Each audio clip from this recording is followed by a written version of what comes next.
maybe as you've been listening to this and you're thinking, I'm one that actually is perpetuating evil in this world.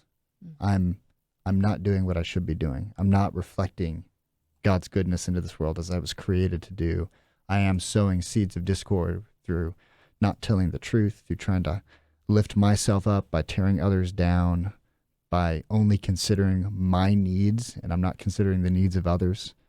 Then if that's you, the first thing you need to do is tell the truth and bend your knee to God. And by telling the truth, this is really just confession. So this is one thing we mean by confession when the Bible speaks of confession. It's saying what's really true. Instead of trying to come up with justifications for, well, here's why I did this and it makes it okay that I did this because this other person did this to me. It's simply to say that other person might have perpetuated evil against you, but that's no excuse for you to contribute to evil in the world. Whether you know it or not, when you are sowing discord, you're actually in league with Satan. So so when we talk about discord, right? We've already mentioned Genesis 3, and we've said that, Satan, the enemy, he's sowing discord between Adam and Eve. He wants discord in this world. And this is not me saying that, you've been possessed by Satan, but your agenda is lining up with Satan's when you sow discord. Ouch. So you're in league with him, whether you know it or not. Your agendas are lining up, so you're doing the same things, and he's saying, Thank you. This is what I want. You're making my job easier. Yeah, I want you to do this. And you like doing it because it's in line with your agenda of self-glorification.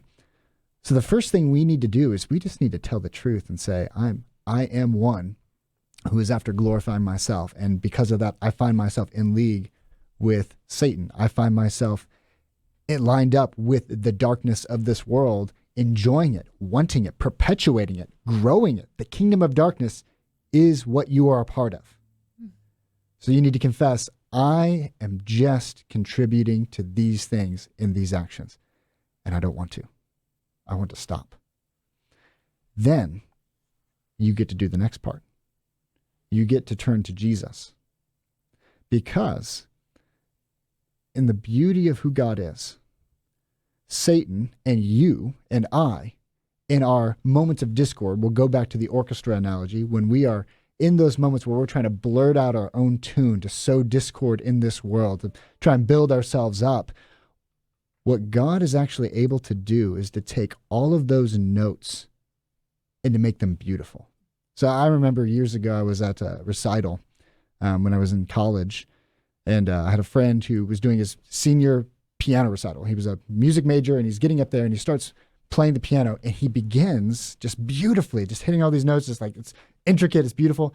And then suddenly he takes his whole arm and he slams down on the right side of the keys, I guess, yeah, the keys.